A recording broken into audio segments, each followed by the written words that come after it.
Coba bayangin deh, gimana jadinya kalau dasar dari semua pendidikan itu adalah cinta.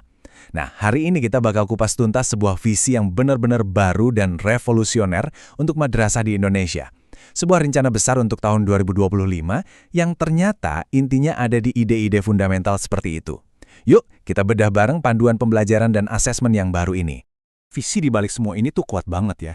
Jadi ini bukan sekedar ganti dokumen atau update peraturan biasa. Seperti yang ditekankan di sini, ini tuh dianggap sebagai sebuah tonggak sejarah, sebuah jawaban dari madrasah untuk dunia yang perubahannya cepat banget, yang butuh generasi baru yang gak cuma pintar, tapi juga berkarakter dan siap jadi pemimpin.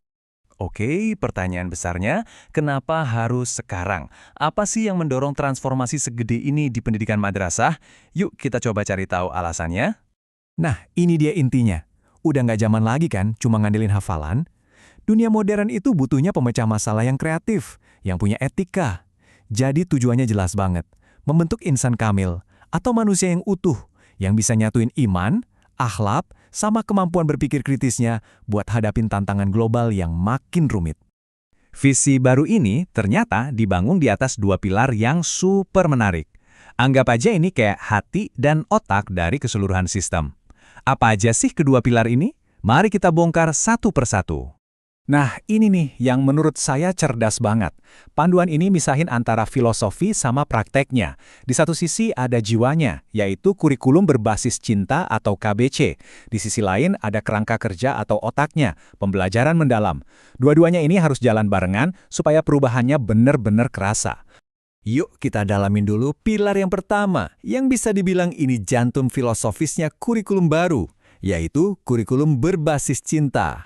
Penting banget nih buat kita paham, kata cinta di sini bukan sekedar perasaan loh, ini adalah sebuah ekosistem. Coba deh bayangin sebuah kelas di mana rasa penasaran itu lebih dihargai daripada sekedar jawaban benar. Di mana siswa tuh ngerasa aman buat salah dan coba lagi. Nah, itulah intinya, proses yang menumbuhkan, merawat, dan memanusiakan. Kerangka KBC ini diwujudkan lewat panca cinta atau 5 pilar cinta. Coba deh perhatiin alurnya, keren banget. Semuanya nyambung. Dimulai dari cinta sama sang pencipta, yang nantinya secara alami bakal numbuhin cinta sama ilmu. Terus, meluas ke cinta lingkungan, cinta sesama, dan ujung-ujungnya, cinta sama tanah air. Ini fondasi yang utuh banget buat setiap pelajaran. Oke, kalau tadi KBC itu jiwanya, sekarang kita pindah ke pilar kedua, yaitu pembelajaran mendalam. Nah, ini dia kerangka kerja yang bikin semua filosofi tadi jadi nyata di dalam kelas. Oke, coba kita lihat diagram ini pelan-pelan. Mungkin kelihatannya agak rumit ya, tapi sebenarnya logis banget. Coba lihat bagian paling tengah, pembelajaran mendalam. Itulah tujuannya. Nah, buat nyampe ke sana, semua dimulai dari profil lulusan yang kita mau, yang kreatif, kritis, dan berakhlak. Profil ini dibentuk sama prinsip pembelajaran di lingkaran biru. Terus, prinsip itu diwujudkan lewat pengalaman belajar yang nyata. Nah, yang terakhir, di lingkaran paling luar, kita bisa lihat gimana semuanya didukung sama praktik guru, lingkungan belajar, dan teknologi. Semuanya nyambung ya, dari visi sampai aksi di kelas. Jadi, ini bukan cuma soal apa yang terjadi di dalam kelas aja ya. Kerangka kerja ini justru mendorong guru buat bangun ekosistem belajar yang lengkap. Ini mencakup cara mereka ngajar, siapa aja yang diajak kerja sama, kayak orang tua dan komunitas, gimana mereka nata ruang kelas, dan alat apa yang mereka pakai buat dukung pembelajaran. Sekarang, yuk kita intip mesin penggeraknya. Di jantungnya pembelajaran mendalam ini ada beberapa prinsip inti.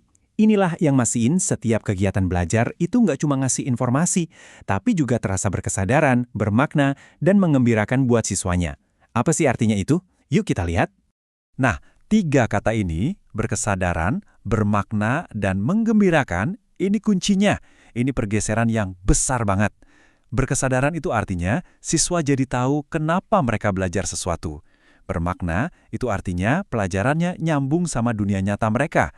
Dan menggembirakan artinya belajar itu bukan beban, tapi sebuah petualangan seru. Fokusnya jadi pindah total, dari guru ke siswa. Oke, filosofinya dapat, kerangka kerjanya juga udah. Terus gimana caranya seorang guru benar-benar nerapin ini di kelas setiap hari? Nah, kita lihat yuk proses perencanaan dan asesmennya. Ini dia, semacam peta jalan buat para guru. Coba perhatikan alurnya yang enak banget diikutin. Pertama, kenali muridmu. Terus, rancang tujuanmu. Habis itu, baru ciptakan perjalanan belajarnya. Dan yang paling penting, asesmennya itu dilakukan di sepanjang jalan, bukan cuma tes di akhir. Ini jadi siklus yang hidup, bukan sekedar daftar checklist yang kaku. Kutipan ini, wah ini dalam banget sih. Asesmen bukan lagi jadi momen penghakiman yang bikin deg-degan. Justru sebaliknya, asesmen itu jadi bagian dari proses belajar itu sendiri. Jadi semacam obrolan yang membangun, yang ngasih masukan, dan bikin semangat. Inilah wujud cinta dalam bentuk evaluasi. Setelah kita bongkar satu-satu bagiannya, sekarang waktunya kita satukan lagi. Dan lihat gambaran besarnya. Sebenarnya, apa sih tujuan akhir dari semua perubahan ini? Pada akhirnya, ini semua tujuannya jauh melampaui nilai rapor. Visi ini adalah tentang mencetak generasi emas Indonesia. Generasi yang gak cuma cerdas, tapi juga punya rasa kasih, inovatif, dan siap membawa nilai-nilai Islam sebagai rahmatan lil alamin, yaitu rahmat bagi seluruh alam. Ambisinya setinggi itu. Dan kita tutup bahasan kali ini dengan sebuah pertanyaan penting. Panduan ini sudah meletakkan kerangka kerjanya.